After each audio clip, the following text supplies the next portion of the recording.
सांगलीच्या विटा येथे शेती करणाऱ्या महिलांचा सन्मान करण्यात आलेला आहे। नेचर केअर पुरस्कारानं उत्कृष्ट शेती करणाऱ्या 11 शेतकरी महिलांना गौरवले। महाराष्ट्र, गोवा, कर्नाटक मधील 77 महिला शेतकऱ्यांमधून या 11 महिलांची निवड झाली। नेचर केअर फर्टिलायझर कंपनीच्या वतीनं महिला शेतकऱ्यांना 51,000 रुपये रोख आणि सन्मानचिन्ह देऊन त्यांचा गौरव केला। ज्येष्ठ सामाजिक कार्यकर्त्या ममता सिंधुताई सपकाळ, विटाचे आमदार सुहास बाबर आणि अभिनेत्री भारती यांच्या प्रमुख उपस्थितीमध्ये हा सोहळा संपन्न झाला।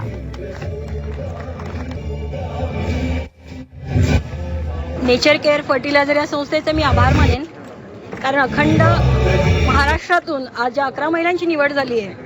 या सगळ्या कष्टकरी महिला आहेत, स्वतः शेतीमध्ये कष्ट करतायत आणि विशेष या पुरस्काराची बाब असं आपल्याला म्हणता येईल की हे अल्पभूधारक शेतकरी आणि त्यातही नाविन्य म्हणजे असं तर महिला शेतकरी। युनोने या वर्षीचं जे वर्ष आहे ते महिला शेतकरी वर्ष म्हणून जाहीर केलंय आणि या संधीचं सोनं नेचर केअर फर्टिलायझरनी केलं असं मी म्हणेन।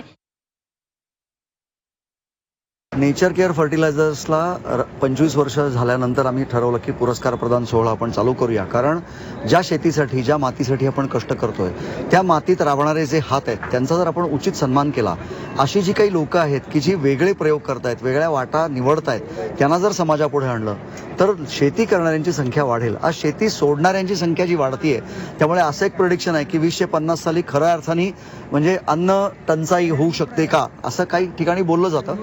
आणि मग त्याच्यावरची मात करायला जी लोक आज काम करतायत, जे आज प्रयोग करतायत, जे प्रयोगशील आहेत, त्या लोकांना जर आपण समोर आणलं, त्यांच्यावरती आपण जर काही काम केलं तर याचा निश्चितपणे एक समाजापुढे आदर्श होऊ शकेल।